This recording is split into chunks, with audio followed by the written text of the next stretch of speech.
ब्राह्मणों ने कहा आप क्रोध ना करो, हम ऐसा मंत्र पढ़ते हैं कि इंद्र को ही हवन कुंड में स्वाहा, क्योंकि ये देवता हम ब्राह्मणों के मंत्रों के अधीन है, मंत्राधीना देवता। ऐसा मंत्र पड़ा कि इंद्र खिंचे चले आए। बस ब्राह्मण स्वाहा करने वाले थे कि पितामह ब्रह्मा प्रकट हो गए, भाई देवताओं, ए ब्राह्मण देवताओं, ऐसा मत करो, इंद्र को ही स्वाहा कर दोगे अनर्थ हो जाएगा। पृथु महाराज को समझाया कि आपको धर्म ध्वजा लहरानी थी, सो चारों तरफ आपने धर्म की ध्वजा लहरा दी। इंद्रासन की कामना आपके मन में है ही नहीं, अब इस यज्ञ को आप यहीं संपन्न कर दीजिए। ब्रह्मा जी के वचनों को आदर देते हुए पृथु महाराज ने वैसा ही किया। तब तो भगवान श्रीपति प्रसन्न हो गए, लक्ष्मी नारायण प्रकट हो गए। पृथु महाराज ने प्रभु को प्रणाम करते हुए दिव्य 9 श्लोकों में स्तुति करी और वरदान मांगा कि प्रभु मुझे बस एक ही वरदान दो कि मेरे को 10,000 कान हो जाएं। विधत्स्व कर्णायुत में समय वर। भगवान बोले 10,000 कानों का क्या करोगे? बोले महाराज 2 कानों से आपकी कथा सुनकर के तृप्ति नहीं होती, 10,000 कान हो गए और निरंतर आपका कथा सुधारस पान करता रहूं, यही मेरी कामना है। कथा से कभी तृप्ति होती, ऐसे कथा रसिक प्रभु भगवान। प्रभु महाराज कहते हैं मैं तो चाहता हूं प्रभु लक्ष्मी जी की तरह सदा आपकी चरण सेवा में ही लगा रहूं। हो सकता है लक्ष्मी जी से हमारा झगड़ा भी हो जाए इस बात पर, क्योंकि लक्ष्मी जी को अच्छा नहीं लगेगा कि मेरे स्वामी की सेवा मुझसे छीन ली इन भक्तों ने। और कहीं झगड़ा हो भी गया जगत जननी मां से, तो मुझे विश्वास है कि आप हम भक्तों का ही पक्ष लेंगे। आपको जितने प्रिय भक्त लगते हैं उतनी प्रिय अपनी लक्ष्मी भी नहीं। एकादश में भगवान कहते हैं न तथा में प्रियतमा आत्मयोनिर न शंकर न च संकर्षणो न शरीर नैवात्मा च यथा भवान। उद्धव के प्रति जगत जनन्याम जगदीश वैससम स्यादेव यत् कर्मणि न समीहितम। इस प्रकार से दिव्य स्तुति प्रभु भगवान ने करी और भगवान अंतर्धान हुए। अब तो पृथ्वी को सुव्यवस्थित पृथु महाराज ने किया, नगर ग्रामों की विधिवत व्यवस्थाएं सब बनाई, इसलिए पृथु के नाम से ही इस वसुंधरा का नाम पृथ्वी पड़ा। एक बार अपने समस्त प्रजाजनों के सभ्य समाज को बुलाकर एकत्रित करके सबको संबोधित किया पृथु महाराज ने। सभ्या शृणुतु भद्रम वः साधवो य इहागताः। यहाँ जितने भी सज्जन पुरुष उपस्थित हुए हैं, आप सबका कल्याण हो गए। आपने मुझे दंडधारी राजा के रूप में नियुक्त किया है समाज की सुव्यवस्था बनाए रखने के लिए। मैं आपसे कर लेता हूं व्यवस्था बनाए रखने के लिए, और जो राजा कर लेवे और प्रजा को धर्म की शिक्षा न देवे, धर्मानुकूल प्रजा को न चलावे, वो राजा प्रजा से कर के रूप में साक्षात उसका पाप ही भक्षण करता है। या उद्धरेत करम राजा प्रजा धर्मे स्वशिक्षयन प्रजानाम समलम भुंक्ते भगम च स्वम जहाति सह। जो राजा प्रजा से कर ले करके प्रजा को धर्म की शिक्षा नहीं देता, वो प्रजा का पाप भक्षण करता है और अपने ऐश्वर्य को क्षीण करता है। बड़ा सुंदर उपदेश दे रहे थे पृथु महाराज की। अचानक प्रजाजनों ने देखा कि आकाश मार्ग से लगता है जैसे एक साथ 4 सूर्य उदय हुए हो, 4 प्रकाश पुंज प्रकट होते देखे। सबने दर्शन किया। पृथु महाराज ने जब उनको साष्टांग प्रणाम किया, निकट आने पर पता चला ये तो सनकादिक मुनि हैं, सनक सनंदन सनातन सनत कुमार। चारों योगेश्वरों को प्रणाम करते हुए स्वागत किया। अहो आचरितम किम मे मंगलम मंगलायना यस्य वो दर्शनम ह्यासि दुर्दर्शानां च योगिभिः। महाराज न जाने आज हमने कौन सा शुभ कर्म किया जो आप जैसे महापुरुषों का दर्शन प्राप्त हुआ, जो अत्यंत दुर्लभ है। मैं तो कहता हूं महाराज, भले ही फूटी कौड़ी घर में ना हो, पर आप जैसे महापुरुषों का चरणोदक घर में पड़ता रहे तो वह घर तीर्थ बन जाता है। क्योंकि तीर्थ तो आप जैसे संतों के चरणों में ही निवास करता है। और अनेक सुख साधनों से संपन्न घर हो, बड़ा विशाल भवन भी हो, परंतु आप जैसे संतों का चरणोदक उस घर में नहीं गिरा तो वैसा ही है जैसे बड़ा सुंदर वृक्ष और बड़े बड़े नागों से लिपटा हुआ हो। व्यालालयद्रुमा वैते यरिक्ताखिल संपदः यत् ग्रहास्तीर्थ पादीय पाद तीर्थ विवर्जिता। महाराज अब मैं आपसे कुशलता का क्या प्रश्न करूं, क्योंकि कुशल क्षेम उससे पूछा जाए जो कभी अकुशल रहता हो। आप परम संत हैं, हमेशा प्रसन्न चित्त रहने वाले, तो भवत्सु कुशल प्रश्न आत्मा रामेषु नेष्यते। आपसे मैं ये भी नहीं पूछ सकता महाराज आप कैसे हो, आप तो हमेशा सुखी प्रसन्न ही रहते हो, तो कुशलता का प्रश्न करना ही बेकार है। कृपा करके हम जीवों के कल्याण के लिए कुछ मार्ग प्रशस्त कीजिए।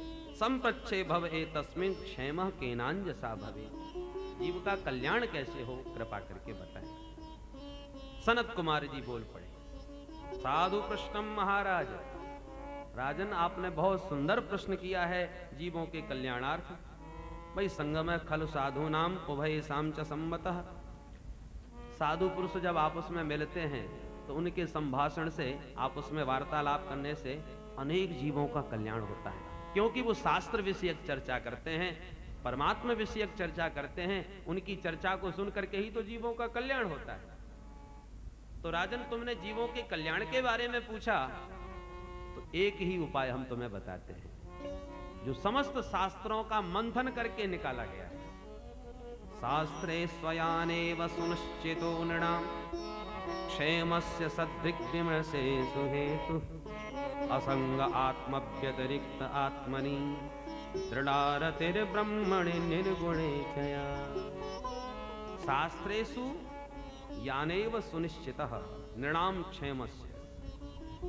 शास्त्रों ने सदृग् ब्रह्मशेषु अच्छी तरह मंथन करके समस्त शास्त्रों का नृणाम क्षेमस्य जीवों के कल्याण के लिए यान एवं सुनिश्चितः, यही एकमात्र निर्णय लिया गया है जीवों के कल्याण करने का। क्या? असंग आत्मा व्यतिरिक्त आत्मनि दृढ़ारतिर् ब्रह्मणि निर्गुणे चया। आत्मा से अनात्म वस्तु जो है, हम अनात्म वस्तुओं से ही चिपके बैठे, तो अनात्म वस्तुओं से असंग हो जाए और आत्मनि दृढ़ारति, और अपनी आत्मा को पहचान करके उसी से सच्चा प्रेम करे। आत्मा का स्वरूप क्या है? निर्गुणी ब्रह्मणि चया। जो निर्गुण निराकार के रूप में आत्मा हमारे अंतः में प्रविष्ट है, हमारे अंदर जो व्याप्त आत्मा है, उस आत्मा को पहचाने और उसी से सच्ची प्रीति करें, और अनात्म वस्तु में जो हमारी आसक्ति है उसका परित्याग करें। यही करने पर जीवों का सच्चा कल्याण होगा। आनंदित हो गए। जितने भी साधन हैं इसी के लिए हैं कि अपने को पहचानो और अनात्म वस्तुओं से असंग हो जाओ। यही समस्त शास्त्रों का सार है और इसी के लिए सब साधन बतलाए गए हैं। महाराज पृथु प्रसन्न हो गए। महाराज आपने जो जीवों के कल्याण का उपाय बताया, इसके बदले में मैं आपको क्या दूं? मैं तो कहता हूं प्राणा दारा सुता ब्रह्मन ग्रहाश्च सपरिच्छदा राज्यम बलम मही कोश इति सर्वम निवेदितम। मैं सर्वस्व आपके चरणों में समर्पित करता हूं। अपने प्राण, पुत्र, पत्नी, परिवार, परिजन सब कुछ आपके चरणों में समर्पित है, क्योंकि आप जैसे ब्राह्मण वेद शास्त्रों के ज्ञाता ही सेना का आधिपत्य, दंड का नेतृत्व कर सकते हैं। हम लोग क्या जाने, ब्राह्मण किसी के आश्रित होकर के नहीं पाता, वो अपना ही ग्रहण करता है। सब कुछ ब्राह्मणों का ही है। स्वयं स्वमेव ब्राह्मणो भुंक्ते स्वम वस्ते स्वम ददाति च। कोई ये अनुभव न करे कि हमने ब्राह्मणों को ये दान दिया। ब्राह्मण अपना ही किया खाता है और उन्हीं की कृपा से हम क्षत्रियों को प्राप्त होता है। इस प्रकार से ब्राह्मणों की बड़ी महिमा पृथु महाराज ने गाई और सनकादियों को नमन किया। चारों भाई अंतर्धान हो गए। बोलो भक्तवत्सल भगवान की। और अंत में पृथु महाराज अपने पुत्र को राज्य गद्दी सौंप करके तपस्यार्थ गए और अंत में अपने स्वरूप में स्थित हो गए। ये पृथु भगवान का प्राकट्य, ये भगवान के अवतार हैं। इन्हीं के वंश में महाराज प्राचीन बरही राजा हुए। राजा प्राचीन बरही बड़े भारी कर्मकांडी, परंतु यज्ञों में पशुओं का बलिदान भी खूब करते हैं। हिंसात्मक यज्ञ होने लगे। एक दिन नारद जी आए, नारद जी को प्रणाम किया। नारद जी ने कहा सिर उठा के देखो महाराज। और जैसी राजा ने ऊपर देखा तो क्या देखा जितने जीवों को मारा है वो सब आंखें फाड़ फाड़ के आकाश में राजा की तरफ देख रहे हैं। राजा घबरा गए, महाराज ये मेरी तरफ ऐसे क्यों देखते हैं? नारद जी बोले इसलिए देख रहे हैं क्योंकि तुमने इनको मारा, अब ये तुम्हारे मरने की प्रतीक्षा कर रहे हैं ताकि तुमसे बदला लें। अब राजा घबराए, महाराज मैंने तो वेद विहित कर्म किया था, ये क्या हो गया? नारद जी बोले कोई शास्त्र जीवों की हिंसा का आदेश नहीं देता। शास्त्रों में यदि हिंसा की बात आई भी है तो निवृत्ति परक है, प्रवृत्ति परक नहीं। अरे महाराज तो अब मेरा कल्याण कैसे होगा? नारद जी बोले हम तुम्हें एक बहुत बढ़िया कहानी सुना देते हैं, सुन लो तो तुम्हारा कल्याण ही हो जाए, बस इस कहानी को भी ध्यान से सुने। दो मित्र थे, एक का नाम अभिज्ञात, दूसरे का नाम पुरंजन, बड़े घनिष्ठ सखा। एक दिन पुरंजन बोला मित्र आज तो घूमने का मन है, चलो घूमने चलें। अभिज्ञात ने कहा तुम ही घूमो, हमारा मन नहीं है, परंतु इतने मत घूम जाना कि हमको ही भूल जाओ, घूम घाम के तुरंत लौट आना। ठीक है भैया। अकेला निकल पड़ा, अनेक शहरों में घूमा, इधर से उधर बड़े बड़े शहर देखे पर कोई अच्छा ही न लगे। घूमते घूमते एक नगरी बड़ी पसंद आ गई, जिसके चारों ओर परकोटा है, प्रविष्ट होने के प्रमुख 9 दरवाजे हैं। 9 दरवाजे की नगरी में प्रवेश किया पुरंजन ने, तो प्रवेश करती सन्मुख आती हुई एक सुंदरी कन्या दिखी, जिसके साथ 10 सैनिक, एक सेनापति और 5 पन का नाग चल रहा है। निकट आते ही पुरंजन ने कहा देवी जी नमस्कार, आपका परिचय? कन्या ने कहा मुझे नहीं मालूम मेरे माँ बाप कौन हैं, मैं तो सिर्फ इतना जानती हूँ इस शहर में होता वही है जो मैं चाहती हूँ। ये 10 मेरे सैनिक, ये मेरा सेनापति, ये मेरा 5 पन का नाग सोते जागते मेरे शहर की रक्षा में सावधान रहता है। विवाह मेरा भी हुआ नहीं। पुरंजन प्रसन्न हुआ और उसी कन्या से विवाह करके दोनों पति पत्नी पुरंजन और पुरंजनी उसी पुरी में निवास करने लगे। और धीरे धीरे पुरंजन इतना आसक्त हो गया कि पुरंजनी रोवे तो पुरंजन रोवे, पुरंजनी हंसे तो पुरंजन हंसे। समय बीता। एक थी काल कन्या जरा देवी, बड़ी कुरूप, संसार में कोई उससे विवाह करने को तैयार नहीं। तो एक दिन दुखी होकर के चंडवेग नाम के गंधर्व के पास जाके रोने लगी। चंडवेग ने कहा देवी दुखी ना हो, मेरा छोटा भाई ये प्रज्वार है, इसे मैं तुम्हारे साथ भेजता हूं। प्रज्वारोयम मम भ्राता त्वम च मे भगनी भव, तुम मेरी बहन और ये मेरा भाई, तुम दोनों मिल करके मेरी सेना भी ले जाओ, जिसमें 360 काले और तुम 360 गोरे, गंधर्व और गंधर्वियां, गंधर्वियां काली, गंधर्व गोरे, इनको लेके जाओ और इस सेना के सहयोग से जो तुम्हें पसंद आवे उसी को स्वीकार कर लो। तब तो जरा देवी चल पड़ी पूरी सेना के साथ, और उसे पुरंजन का शहर पसंद आ गया, उसी पर आक्रमण कर दिया। पुरंजन को पता ही नहीं चला कि आक्रमण कब हो गया, वो अपने महलों में ही सोते रहे। और जरा देवी ने आक्रमण करके एक एक करके सैनिक सब समाप्त कर दिए। 5 पन का नाग भी अंत में घबरा के भाग गया, बंदी बना लिया महलों में जाकर के पुरंजन को। अब पुरंजन जब बंदी बना लिया गया तब रोया, हाय हाय मेरे बिना मेरी पुरंजनी का क्या होगा, वो तो पानी भी नहीं पी सकती। पुरंजनी की याद में प्राण ही त्याग दिए पुरंजन ने। शास्त्र का नियम है अंते यामति सागति, मरते समय जिसका स्मरण करोगे वही बनोगे। स्त्री की याद में प्राण निकले, अगले जन्म में स्त्री बन के पैदा होना पड़ा। बड़ा होने पर मलयध्वज राजा से विवाह हुआ, कई संतानें भी हुई। कालांतर में मलयध्वज राजा भी समाप्त हो गए, तो पुरंजन अपने को पतिव्रता पत्नी मलयध्वज की मान करके मलयध्वज के शरीर के साथ सती होने लगा। अब जो पुराना मित्र अभिज्ञात है उसने सोचा कहाँ रह गया मेरा सखा, चलो भाई हम ही ढूंढ के लाते हैं।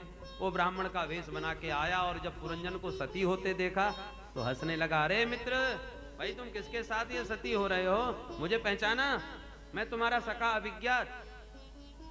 पुरंजन तो बिल्कुल भूल गया, अरे तुम्हें लज्जा नहीं आती, मैं पतिव्रता स्त्री अपने मलयध्वज पति के साथ सती हो रही हूं, तुम मुझसे मित्र कह रहे हो, कौन हो, कहां से आए हो?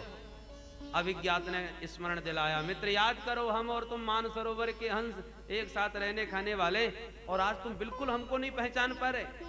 कई प्रसंग याद दिलाए, तब धीरे धीरे पुरंजन को याद आया ये तो मेरा सखा अभिज्ञात है, पहचान लिया। दोनों मित्र गले मिले और लौट के अपने घर को चले गए। बोल वृंदावन बिहारी लाल की। नारद जी बोले कहानी पसंद आई? बोले महाराज बहुत अच्छी लगी, पर पल्ले बिल्कुल नहीं पड़ी।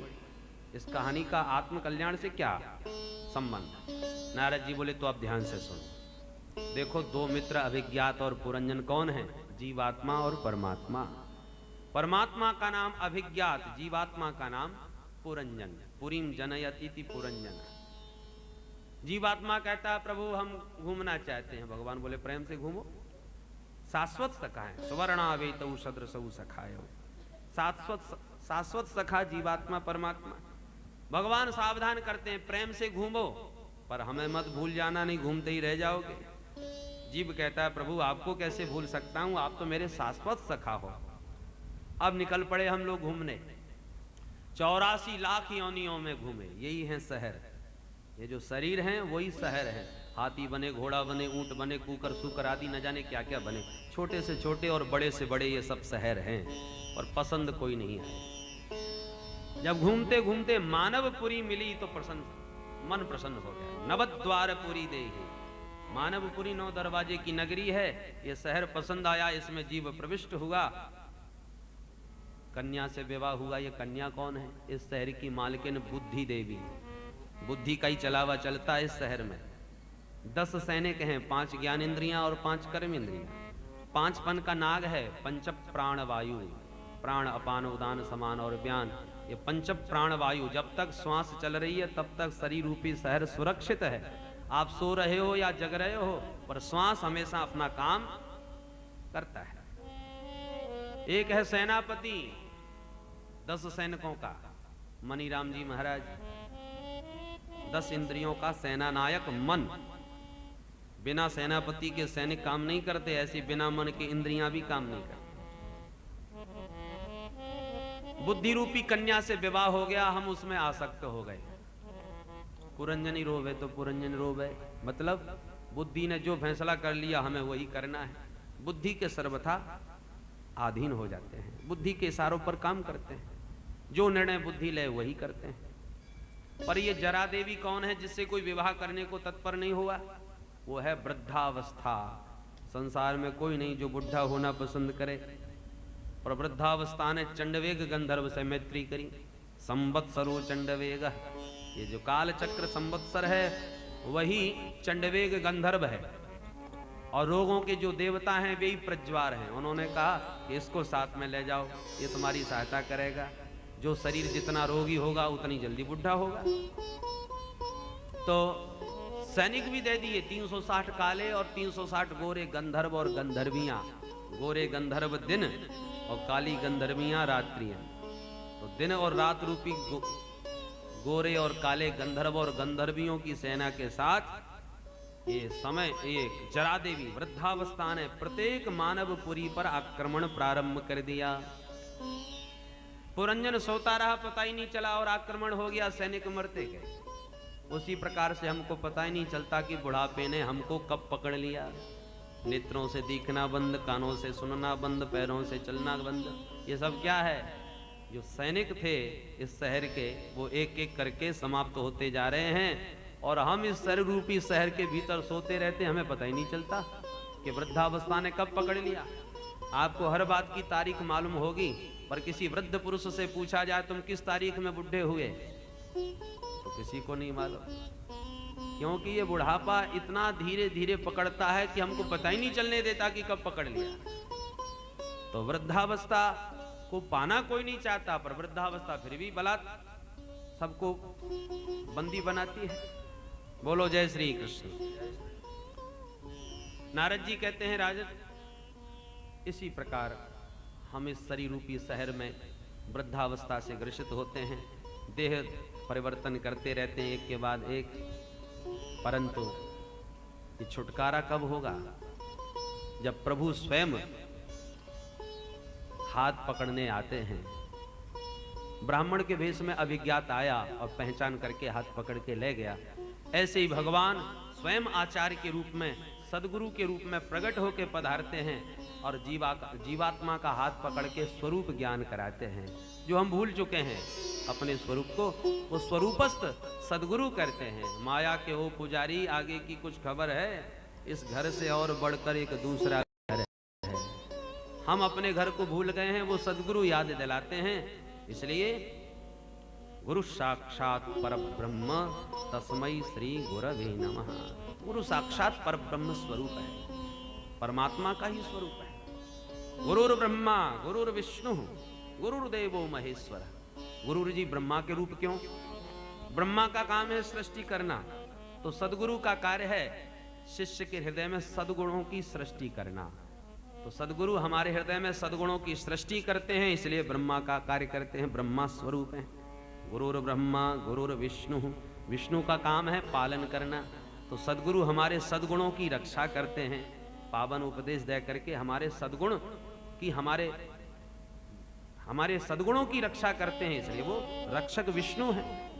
और गुरुर्देवो महेश्वर, भगवान भोले बाबा का काम है संहार करना, तो हमारे जीवन में जो दुर्गुण हैं उन दुर्गुणों का संहार करते हैं सदगुरु, इसलिए महेश्वर रूप हैं। और गुरु साक्षात परब्रह्म, परब्रह्म क्यों है? क्योंकि ब्रह्मविद ब्रह्मैव भवति, ब्रह्म का अपरोक्ष साक्षात्कार किया है, इसलिए ब्रह्मज्ञानी ब्रह्म स्वरूप ही होता है, इसलिए वो ब्रह्म स्वरूप हैं, भगवत स्वरूप हैं। ऐसे गुरुदेव को हम बारंबार प्रणाम करते हैं। इस प्रकार से एकादश में भगवान स्वयं कहते हैं, उद्धव आचार्य के रूप में मुझे ही जानो, तस्मात् गुरुम प्रपद्येत जिज्ञासु श्रेय उत्तमम। तो सदगुरु के रूप में परमात्मा ही प्रकट होके आए, जीवात्मा को स्वरूप ज्ञान कराया और हम अपने स्वरूपस्थ हो गए। बोल वृंदावन बिहारी लाल। इस प्रकार से प्राचीन बरही का कल्याण नारद जी महाराज ने पुरंजनोपाख्यान के द्वारा किया। इन्हीं प्राचीन बरही के पुत्र प्रचेतागण, जिन्होंने 10,000 वर्ष तपस्या करने के बाद भगवान रुद्र से रुद्र गीत का भी श्रवण किया, सत्संग की महिमा सुनी और भगवान नारायण का आशीष भी प्राप्त किया, भ्रातृ प्रेम का वरदान भी लिया। मुख से अग्नि बमन करके वृक्षों को जलाने लगे, परंतु चंद्रमा ने प्रकट होकर के रोका और वृक्षों ने वार्क्षी नाम की कन्या का विवाह प्रचेतागणों से किया, जिससे दक्ष नाम के पुत्र को जन्म दिया। और दक्ष का विवाह असक्नी नाम की कन्या से करके प्रचेतागण पुनः भगवत आराधन के लिए चले, तो नारद जी रास्ते में मिल गए। महाराज भगवान सबसे जल्दी कैसे प्रसन्न होते हैं, उपाय बताओ। तब नारद जी ने उपाय बताया। सबके मूल हैं भगवान नारायण। जैसे जल यद वृक्ष के जड़ में पानी सींच दो तो उसकी शाखा, पत्ती, पुष्प, फल सबको जल प्राप्त हो गया, उसी प्रकार से जिसने भगवान हरि नारायण को प्रसन्न कर लिया, उसने सारे देवी देवता प्रसन्न कर लिए। भोजन करने से समस्त इंद्रियों को जैसे आहार प्राप्त हो जाता है, ऐसे ही यथा तरोर्मूल निसेचनेन तृप्यन्ति तत्स्कन्धभुजोपशाखा प्राणोपहाराच्च यथेन्द्रियाणां तथैव सर्वार्हणमच्युतेज्या। इसलिए भगवान नारायण का अवलंब लो, उनको प्रसन्न कर लिया तो सब देवी देवता प्रसन्न हो गए। और प्रसन्न होंगे कैसे?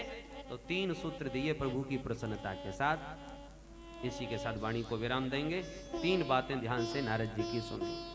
पहला सूत्र, दयया सर्वभूतेषु संतुष्ट्या येन केन वा सर्वेन्द्रियोपशान्त्या च तुष्यत्याशु जनार्दनः।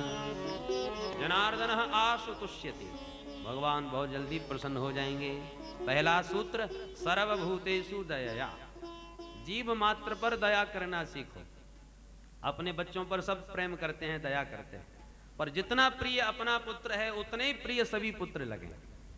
एक माताजी आटा गूंथ रही थी 2 मंजिल ऊपर, बच्चे के रोने की आवाज सुनी तो बिगड़े हुए आटे के हाथ से ही भागी, अरे बेटा रो रहा है। भागी भागी आई, नीचे आके जब देखा, अरे ये तो किसी और का बच्चा है। हमने तो सोचा हमारा लाला रो रहा है, तो चुपचाप मुड़ करके वापस चली गई। अब उसे ये भी नहीं पूछा बेटा तू क्यों रो रहा है, तो अपने बेटे के धोखे में तो 2 मंजिल से भागी बिगड़े हाथ। और जब अपना बच्चा नहीं दिखा कोई और लगा तो बात ही नहीं करी। जब लौट के दौड़ के आई गई तो यही पूछ लेती, बेटा तू क्यों रो रहा है, क्या बात है, बात ही नहीं। ऐसी नहीं, सर्वभूतेषु दयया। और दूसरा सूत्र, भगवान ने जो दिया है, जितना दिया है उसमें पूर्ण संतुष्ट रहो और भगवान की कृपा का अनुभव करो। संसार में सबसे बड़ा दरिद्री कौन? बोले जो असंतुष्ट रहे। और सबसे बड़ा धनवान कौन? बोले जो हर प्रकार से संतुष्ट है। को वा दरिद्रो ही विशाल तृष्ण श्रीमांश को यस्तु समस्त तोष दरिद्रो यस्तु संतुष्ट। असंतुष्ट व्यक्ति ही सबसे बड़ा दरिद्री है। इसलिए भगवान ने जो दिया है उसे देखो और भगवान की कृपा का अनुभव करते हुए पूर्ण संतुष्ट रहो।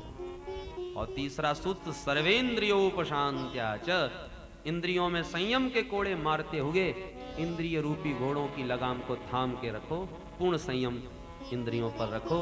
इन 3 सूत्रों को जो व्यवहार में जीवन में उतार लेंगे, जनार्दन आशु तुष्यति, उस पर ठाकुर जी बहुत जल्दी प्रसन्न हो जाएंगे।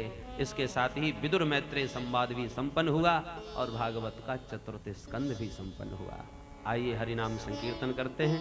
शेष चर्चा द्वितीय सत्र में 3 बजे से 3:30 बजे तक भजन कीर्तन और 3:30 से 6:30 भगवान की मधुर मंगलमयी कथा। आइए सब मिल करके प्रभु का नाम स्मरण।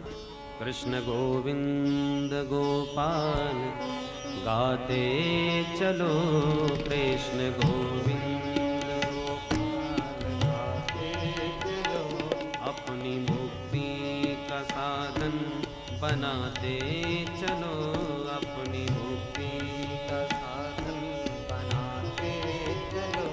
देखना इंद्रियों के न घोड़े बढ़े, देखना इंद्रियों के न घोड़े बढ़े, देखना इंद्रियों के न घोड़े बढ़े, देखना इंद्रियों के न घोड़े बढ़े।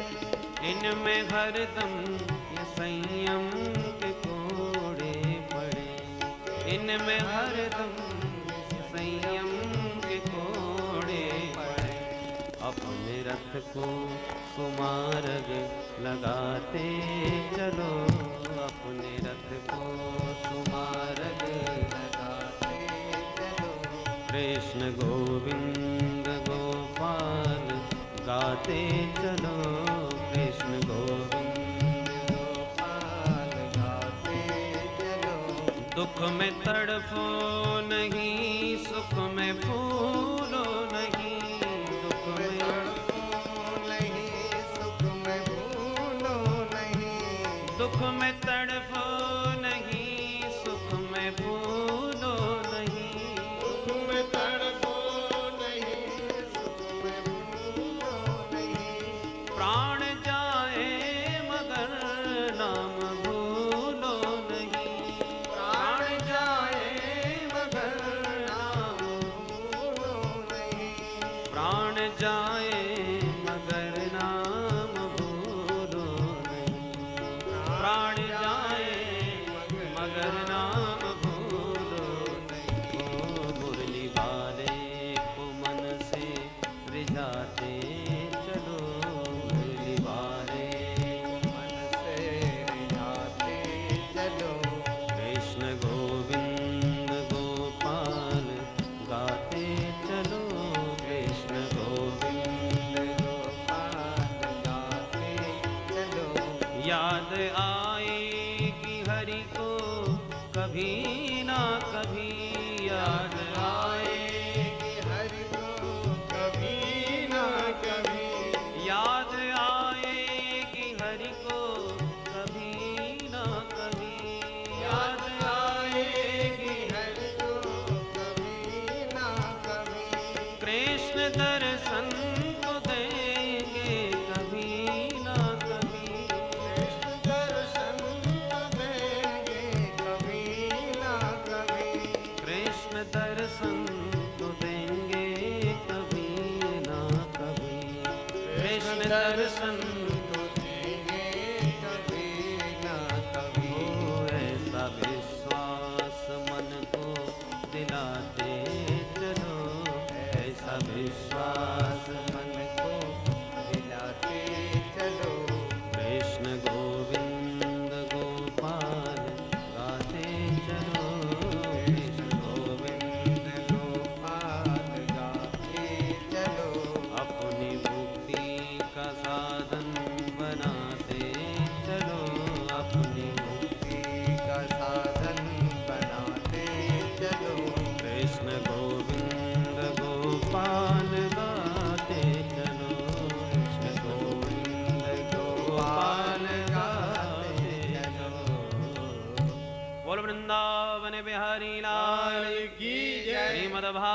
महापुराण की, श्री सुखदेव भगवान की, पूज्यपाद श्री स्वामी जी महाराज की जय। जय श्री राधे।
प्रजावतंस परिपेक्षर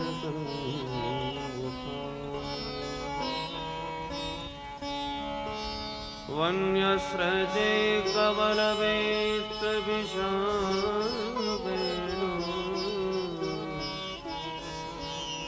लक्ष्मश्रिये मृदुपदे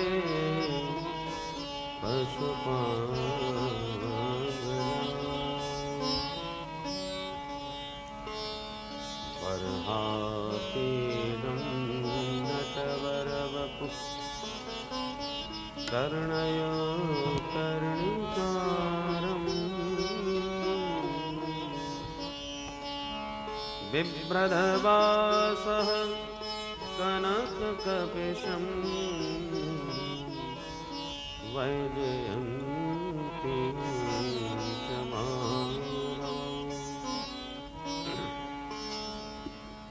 रन्ध्राणवेणोरधरसुधया पूरयन् गोपवृन्दै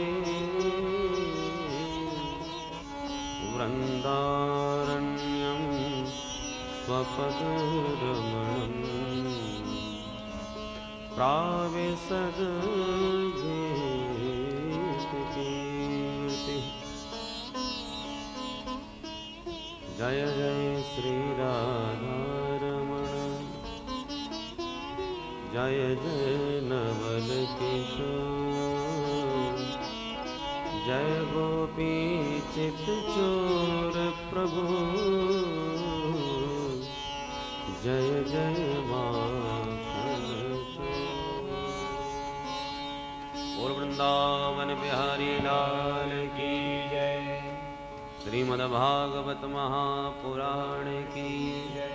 श्री सुखदेव भगवान की जय। श्री सद्गुरुदेव भगवान की जय। जय जय श्री राधे। बोल हरि हरि हरि बोल के सब माधव गोविंद बोल हरि हरि हरि बोल के सब माधव बोल हरि हरि हरि बोल के सब माधव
मुक्ति पाई सबरी अहिल्या सदन कसाई नाम जपन ते मुक्ति पाई सबरी अहिल्या सदन कसाई नाम जपन से मुक्ति पाई सबरी अहिल्या सदन कसाई नाम जपन ते मुक्ति पाई नाम की महिमा है अनमोल नाम की महिमा है अनमोल नाम की महिमा है अनमोल नाम की महिमा है अनमोल बोल हरि हरि हरि बोल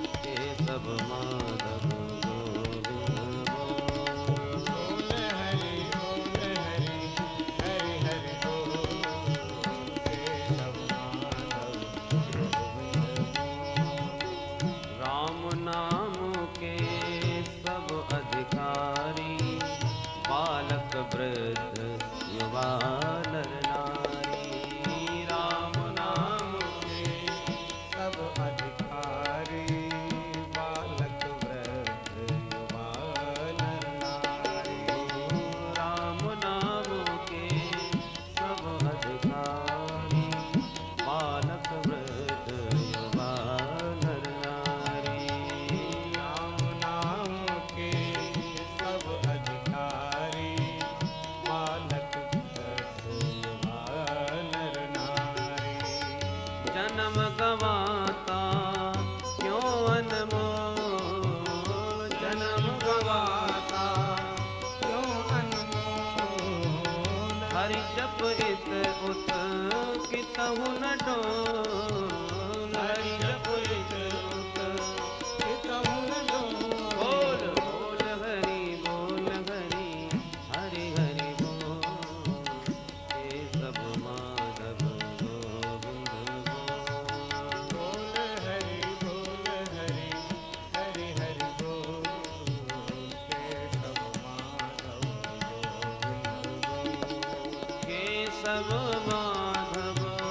गोविंद बोल केशव माधव गोविंद केशव माधव गोविंद बोल केशव माधव गोविंद बोल केशव माधव गोविंद बोल बोल हरि हरि हरि बोल केशव माधव गोविंद बोल बोल हरि हरि हरि हरि बोल केशव माधव गोविंद बोल हरे कृष्णा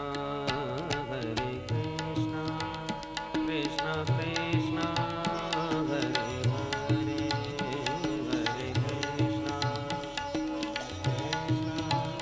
कृष्ण कृष्ण हरे हरे हरे राम राम राम हरे हरे हरे राम राम राम हरे हरे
कृष्ण कृष्ण हरे हरे हरे राम राम राम हरे हरे हरे कृष्ण कृष्ण कृष्ण हरे राम राम राम हरे हरे हरे कृष्ण कृष्ण कृष्ण हरे हरे हरे राम राम राम हरे हरे हरे कृष्ण कृष्ण कृष्ण हरे हरे हरे राम राम राम हरे हरे हरे कृष्ण कृष्ण कृष्ण हरे हरे हरे राम राम राम हरे हरे हरे कृष्ण कृष्ण कृष्ण हरे हरे हरे राम राम हरे हरे हरे राम राम राम हरे हरे हरे राम राम हरे हरे हरे कृष्ण कृष्ण कृष्ण हरे हरे कृष्ण कृष्ण कृष्ण हरे हरे हरे राम राम राम हरे हरे राम हरे हरे बोल राधा कृष्ण भगवान की जय श्री सद्गुरुदेव भगवान की जय जय जय श्री राधे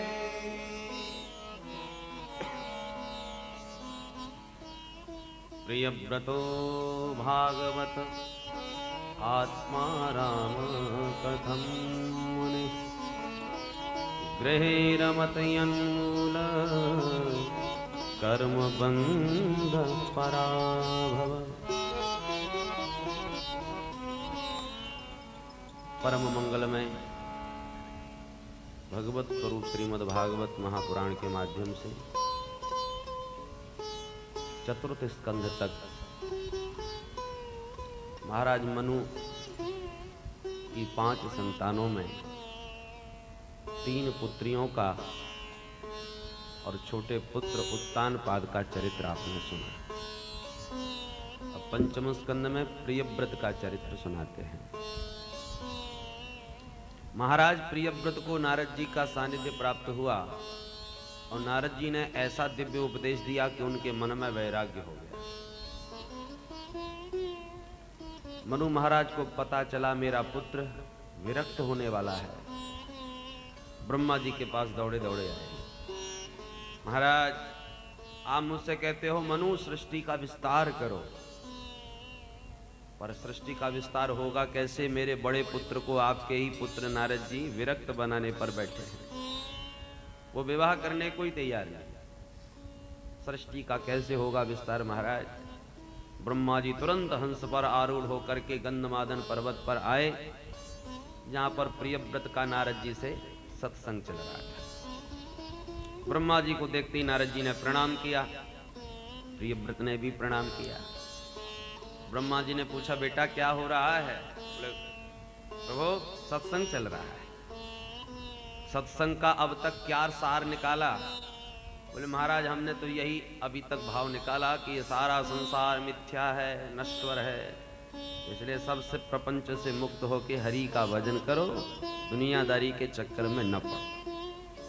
ब्रह्मा जी समझ गए ये तो गया काम से। हंसते हुए बोले देखो बेटा तुम बात तो ठीक कह रहे हो, पर थोड़ा सा उसमें सुधार करो। क्या आप बताइए? बोले ये बात ठीक है, काम क्रोध आदि विकारों को जीतना चाहिए, इंद्रियों पर संयम रखना चाहिए, परंतु विरक्त होके वन में बैठने से इंद्रियां बस में हो ही जाएंगी, इसकी कोई गारंटी थोड़ी है। भयं प्रमत्तस्य वनेष्वपि स्यात्। यदि इंद्रियां आपके बस में नहीं है तो वन में भी बैठो तो बेकार, और यदि इनको अपने बस में कर लिया तो घर में भी बैठो तो कुछ नहीं बिगड़ने वाला है। वन में रह करके इंद्रियों का दमन करना, इन विकारों को जीतना मैदान का युद्ध है, और घर में रह करके इनको बस में करना, इनसे लड़ना किले का युद्ध है। मैदान का युद्ध बहुत खतरनाक होता है, शत्रु का आमना सामना है, पर किले का युद्ध में अपनी बड़ी सुरक्षा है। बैठे बैठे किले से अपने को सुरक्षित करके युद्ध करो। उसी प्रकार से सदगृहस्थ बन करके इन विकारों को जीतना ज्यादा अच्छा है। ब्रह्मा जी की ये बात प्रियव्रत की समझ में आ गई। तुरंत 2 विवाह किए। नारद जी को लगा कि गया चेला हाथ से, फिर बात करेंगे। अब नारद जी अपने पिता ब्रह्मा जी के सामने भला क्या कहते, मौन रहे। प्रियव्रत के 2 विवाह हुए। प्रथम रानी से 10 पुत्र, द्वितीय रानी से 3 पुत्र। 3 पुत्रों में उत्तम, तामस, रेवत, ये तीनों ही बालक मनमंत्रों के अधिपति बने। और 10 पुत्रों में 3 ऊर्ध्वरेता ब्रह्मचारी हो गए, बचे 7। एक दिन महाराज प्रियव्रत ने बैठे बैठे सोचा, ये रात क्यों होती है। रात्रि होती, सब अपना काम धाम छोड़ करके खर्राटे बजा के सो जाते हैं, सारा समय ऐसे ही बर्बाद हो जाता है। यदि रात्रि न होती तो देश की कितनी तरक्की होती। इसलिए हमारी दृष्टि से ये रात अच्छी नहीं, मैं रात्रि होने ही नहीं दूंगा। रथेन ज्योतिर्मयेन रजनीमपि दिनम करिष्यामि। इन्होंने संकल्प लिया और ऐसा दिव्य तेजोमय रथ का निर्माण किया कि पृथ्वी की परिक्रमा लगानी प्रारंभ करी उस रथ से, तो सूर्य के अभाव में जहां रात्रि होती है, ये रथ के प्रकाश से दिन कर देते हैं। और 7 दिन तक पृथ्वी में इन्होंने रात्रि होने ही नहीं दी। 7 परिक्रमा लगाई पृथ्वी की। ब्रह्मा जी घबराए, दौड़े दौड़े आए, बेटा प्रियव्रत ये तुम क्या कर रहे हो भाई। रात्रि व्यर्थ नहीं है, प्रकृति की कोई भी वस्तु बुरी नहीं है, यदि उसको ठीक आपको सदुपयोग करना आ जाए। सब्जी में नमक बिल्कुल ना गिरे तो खराब, ज्यादा गिर गया तो भी खराब। संतुलन की आवश्यकता है। और सब्जी की जगह कहीं खीर में नमक डाल दिया तो बिल्कुल ही सत्यानाश। अब इसमें नमक की गलती क्या है, आपने उसका प्रयोग अनुचित किया या ज्यादा किया तो आपकी गलती है। रात्रि में जहां विषयी पुरुष विषयोपभोग करते हैं, प्रमादी सोते हैं, वहीं पर योगी साधना भी करते हैं उस शांति के परिवेश में। पश्याम जागृति संयमी। इसलिए पुत्र इस रात्रि को नष्ट न करो। प्रियव्रत की समझ में बात आ गई, आग्रह त्यागा और 7 परिक्रमा पृथ्वी की लगाने से पृथ्वी में 7 सागर और 7 द्वीपों का इन्होंने निर्माण किया। अंत में इनके मन में वैराग्य हुआ तो अपने 7 पुत्रों में एक एक द्वीप का सबको राजा बनाकर विरक्त होकर भजन करने चले गए। 7 द्वीपों में प्रथम द्वीप है जम्बू द्वीप, जिसके अधिपति बने प्रियव्रत के सबसे बड़े पुत्र महाराज आग्नेन्द्र। आग्नेन्द्र का विवाह हुआ पूर्व चित्ती अप्सरा के साथ, बेटा हुए 9। तो जम्बू द्वीप का इन्होंने 9 खंड किया और 9 खंड करके 9 पुत्रों में बंटवारा कर दिया। आग्नेन्द्र के बड़े पुत्र थे महाराज नाभि, जो अजनाभ खंड के अधिपति बने और मेरू देवी नाम की कन्या से इनका विवाह हुआ। इनके भी कोई संतान नहीं हुई। इन्होंने पुत्रेष्टि यज्ञ किया तो यज्ञ इतना सफल हुआ कि स्वयं भगवान नारायण प्रकट हो गए। वो लक्ष्मी नारायण भगवान की। यज्ञ में प्रकट नारायण को जब देखा तो नाभि महाराज इतने गदगद हो गए कि भगवान सन्मुख खड़े हैं और कहते हैं मांगो वरदान, और इनके मुख से एक शब्द ही नहीं निकल पा रहा है। तब भगवान ने यज्ञ के ऋत्विज ब्राह्मणों से कहा, भाई ये राजा क्या चाहते हैं, आप ही बताओ। ब्राह्मणों ने कहा, महाराज किंचायम राजर्षि अपत्य कामः प्रजाम भवादृषि आशा साम। हमारे राजा आप जैसी संतान चाहते हैं। प्रभु मुस्कुराए बोले, हम जैसे तो हम ही हैं, पर मवैवम ही यद्विज देव कुलम मवैवम ही मुखम। ब्राह्मण कुल मेरा मुख है। तो आप ब्राह्मणों ने वचन दिया है, आशीर्वाद दिया है, तो उसको सत्य करने में स्वयं इनका पुत्र बन के आऊंगा। इतना कह के भगवान अंतर्धान हो गए। कालांतर में मेरू देवी की गर्भ से नाभिनंदन भगवान ऋषभ देव के रूप में प्रकट भये। बोलो ऋषभ भगवान की। भगवान ऋषभ देव का ऐसा प्रभाव, ऐसा प्रताप कि सारी प्रजा इनको भगवान के रूप में ही पूजने लगी, इंद्र को जलन होने लगी। हम देवताओं के राजा, हमको कोई पूछता ही नहीं। इन्होंने पानी बरसाना बंद कर दिया। सूखा पड़ेगा तब तो लोग हमें पुकारेंगे, पर ऐसा नहीं हुआ। इंद्र की ईर्ष्या के भाव को समझ गए भगवान ऋषभ देव जी, इन्होंने योग बल से अपने आप ही पानी बरसा लिया। इंद्र बड़े लज्जित हुए, ऋषभ भगवान के प्रभाव से परिचित हुए और पश्चाताप करते हुए इन्होंने अपनी बेटी, इंद्र ने अपनी पुत्री जयंती का विवाह ऋषभ देव जी के साथ किया। इंद्र पुत्री जयंती से विवाह करके ऋषभ देव जी ने 100 पुत्रों को जन्म दिया है, जिनमें सबसे बड़े पुत्र का नाम है भरत। इतना प्रतापी हुआ कि इसके नाम से अजनाब खंड का नाम ही भारत वर्ष पड़ गया। आसीत देनेदम वर्षम भारतम इति व्यपदिशन्ति। ऋषभ भगवान के 9 पुत्र नवयोगेश्वरों के नाम से जाने गए, जिनके नाम है कवि, हरि, अंतरिक्ष, प्रबुद्ध, पिप्पलायन, आविर्हो, द्रुमल, चमस और करभाजन। ये 9 महात्मा नवयोगेश्वर के नाम से प्रसिद्ध हुए, जिनकी कथा आप अंतिम दिवस एकादश स्कंध में श्रवण करेंगे। एक दिन ऋषभ भगवान ने अपने समस्त पुत्रों को अपने पास बुला के बैठाया और घर त्यागने से पूर्व उनको समझाया। नायम देहो देह भाजाम लोके कष्टाम कामान अर्हते विडभुजाम तपो दिव्यम पुत्र कायेन सत्वम शुद्ध्यैदस्मात् ब्रह्म सौख्यम त्वनन्तम। ऋषभ भगवान कहते हैं, बच्चों, मनुष्य शरीर विषयोपभोग के लिए नहीं, क्योंकि विषय सुख आपको हर शरीर में प्राप्त हो जाएंगे। जितने भी शरीर हैं सभी विषय भोगना तो जानते हैं। तो मानवता की विशेषता क्या है? बोले मनुष्य बनना उसका सार्थक है जो विषयानंद से ऊपर उठ करके ब्रह्मानंद का अनुभव कर ले।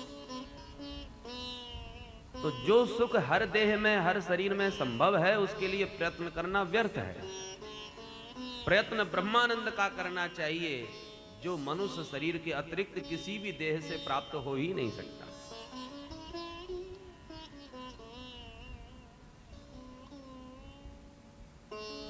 दो मार्ग हैं, एक तो सीधा नरक की ओर ले जाता है और दूसरा सीधा हरि के दरबार में पहुंचाता है। इन दोनों मार्गों की पहचान क्या है? बोले महत सेवाम द्वार माहुर विमुक्ते तमो द्वारम योषिताम संग संगम। नरक के दरवाजे की चाबी है लंपट पुरुष का संग, और मोक्ष मार्ग को खोलने की चाबी है महत जनों का संग, संत पुरुषों का संग। महत सेवाम द्वार माहु विमुक्ते, ये विमुक्ति का दरवाजा है, संत पुरुषों की संगति।